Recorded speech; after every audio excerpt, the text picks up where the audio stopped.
किसी को और कुछ डाउट है जी? बताओ।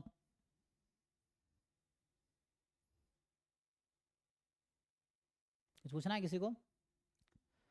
सर हाँ जी। सर वो अब मल्टीवेरिएट डिस्ट्रीब्यूशन का जो पीवाईक्यूज के डाउट है क्लास में पूछना है कि आप पूछ हाँ सकते क्लास में हैं? पूछ लो, कल वही करेंगे, है ना। तो मल्टीनोमियल के ऑलमोस्ट यस सर। थ्योरी हो गया है ना। थ्योरी ऑलमोस्ट एक बचा है यस इसमें, सर। आज हमने ये डिस्कस किया, आज जब देखोगे तो अभी हमने ये वाला पार्ट डिस्कस किया है ना। मोमेंट्स, कोरिलेशन, मार्जिनल, अच्छा वो ई एक्स वाई वो भी लिख सकते हैं। तो मोमेंट्स जो था, कोरिलेशन से ई एक्स वाई आ जाएगा, तो इसको कल देख लेते हैं एक बारी। तो ये हमने अभी डिस्कस किया मल्टीनोमियल। तो इसके क्वेश्चंस है ना करते हैं कल, क्लास में ही करते हैं, इससे बाकियों का भी हो जाएगा, ठीक है। सर एक क्वेश्चन भेज दो। हम्म।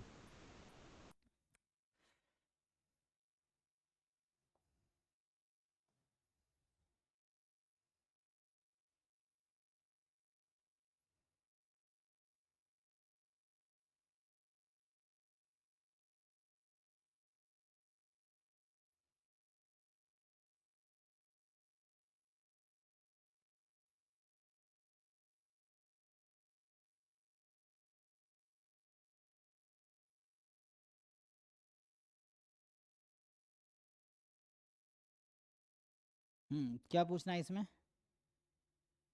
सर इसमें ट्रांसपोज ले लेंगे एक्स प्लस वाई का, पर वो जो लिमिट्स है ना वो बनाने में थोड़ा समझ नहीं आ रहा है। जब सीडीएफ मेथड से सीडीएफ निकालते हैं ना उसके लिमिट्स निकाल, क्या अरे कौन से लिमिट्स लगाने हैं वो हमें थोड़े समझ। एक्सपेक्टेशन निकालना है, तो एक्सपेक्टेशन का क्या फॉर्मूला है आपको पता है? ये फॉर्मूला क्या होता है, G X Y joint, joint में अगर X Y joint random variable है, बाई वेरिएट है, तो इसका क्या फॉर्मूला होता है? Expectation of G X Y का फॉर्मूला बताइए आप,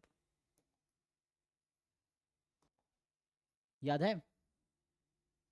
कैसे होगा ये formula? Sir double integration G of X Y हाँ। Joint function. ये सर मैंने इससे ध्यान नहीं दिया, कर सो इसको ट्राई लगाओ, करती हूँ। इसको सॉल्व करो इंटीग्रेशन। तो जो आपका क्वेश्चन है, यहाँ एक्स प्लस वाई और ज्वाइंट पीडीएफ क्या है, दो पार्ट में है तो दो पार्ट में ब्रेक कर लेना, उसमें क्या दिक्कत है? ये है ना ज्वाइंट पीडीएफ, तो दो पार्ट में है तो दो पार्ट में करो।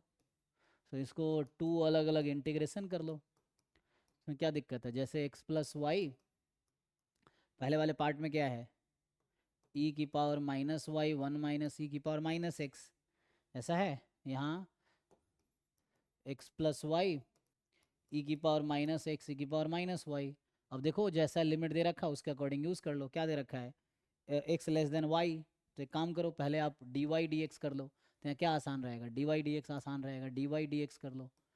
तो वाई की लिमिट देखो उसमें क्या दे रखा है, वाई कहाँ से कहाँ तक देख पाओगे, देख के बताओ। पहले वाले में एक्स लेस देन वाई वाले में, ये पीडीएफ कब था? पहले वाले में ना, पहले वाले में वाई का लिमिट क्या एक्स है? से इंफिनिटी। हाँ जी, एक्स से इन्फिनिटी। और ये एक्स की सर अब लिमिट, हो जाएगा एक्स की लिमिट क्या है? जीरो से इन्फिनिटी, क्योंकि जीरो वाई से गायब हो इंफिनिटी। जाएगा, सेम यहाँ पे है। अब डी वाई डी एक्स करना है, डी एक्स डी वाई करना, आपकी मर्जी है, तो यहाँ डी एक्स डी वाई कर लो, बेटर रहेगा। तो एक्स की लिमिट देख लो दूसरे वाले में क्या है, तो एक्स है वाई से इन्फिनिटी एंड वाई होगा जीरो से इन्फिनिटी, है ना। ये वाई था एक्स से इन्फिनिटी, और अगर ध्यान से देखोगे ना एक्स वाई को इंटरचेंज करोगे यही बनेगा। तो मुझे ऐसे देख के पता है क्या समझ आ रहा है, कि ये दोनों इंटीग्रल सेम आंसर देगा। तो आप वो कैसा क्यों समझ आ रहा है, यहाँ एक्स को वाई और वाई को एक्स रख दो तो ये इंटीग्रल सेम ही हो जाएगी। अब इसमें एक्स को हटा के वाई और वाई को हटा के एक्स रख दो, तो ये टू टाइम, तो दो बार इंटीग्रेट करने की जरूरत ही नहीं पड़ेगी, दोनों सेम ही फंक्शन है।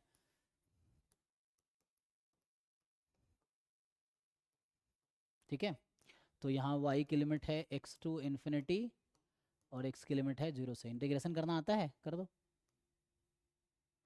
ठीक है, तो इसको इंटीग्रेट करके आप आंसर निकालो। यस।